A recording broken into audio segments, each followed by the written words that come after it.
ఈ రోజుల్లో చాలా మంది దైవజనులు ప్రార్థిస్తున్నప్పుడు మనుషులు కింద పడిపోతున్నారు.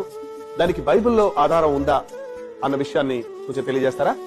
ఈ ప్రశ్న ఇప్పటికి దాదాపు 50 మంది అడిగారు నన్ను. దీనికి ఒక్కటే సింపుల్ ఆన్సర్ ఉంది. ఒకసారి పౌలు గారు మాట్లాడుతూ ఉంటే ఆ కిటికీలో కూర్చొని ఉన్నాడు ఐతుకు అని ఒకడు. వాడు కింద పడిపోయి చచ్చిపోయాడు. అప్పుడు పౌలు వెళ్ళి అతన్ని లేపాడు. అంటే అతడు పడిపోతే పౌలు లేపాడు, కానీ పడగొట్టి లేపలేదు కదా. ఎవడన్నా పడిపోతే వాడిని లేవనెత్తాడు. దురాత్మ పట్టిన వాడు కింద పడతాడు, కానీ మామూలు విశ్వాసి ఎందుకు కింద పడతాడు? ఇప్పుడు ఏంటంటే అతన్ని కింద పడగొట్టి లేపడము అనే ఉద్యమం కొంతకాలం కిందట ఆరంభమైంది. అది ఏంటంటే పడగొడితే నాలో దేవుని శక్తి ఉన్నది అని. పడగొట్టడంలో లేదు దేవుని శక్తి, పడిపోయిన వాడిని లేపడంలో ఉన్నది దేవుని శక్తి. ఒకవేళ నీవు పడిపోతే నేను వచ్చి లే అని లేపుతా. పేతురత్త జ్వరంతో పడి ఉన్నది, అవునా?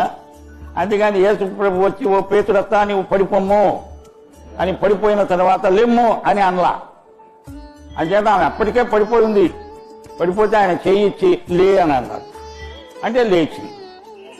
బైబిల్ అంతటా కూడా యేసు ప్రభు పడిపోయిన వారిని లేపడానికి వచ్చినట్టే చెప్పబడింది. చచ్చినోడను బ్రతికించడానికి వచ్చాడు. అంతేగాని చచ్చిందాక ఎందుకు ఇప్పుడే నేను చంపుతా ఇప్పుడే బతికిస్తానంటే. Download ShareChat.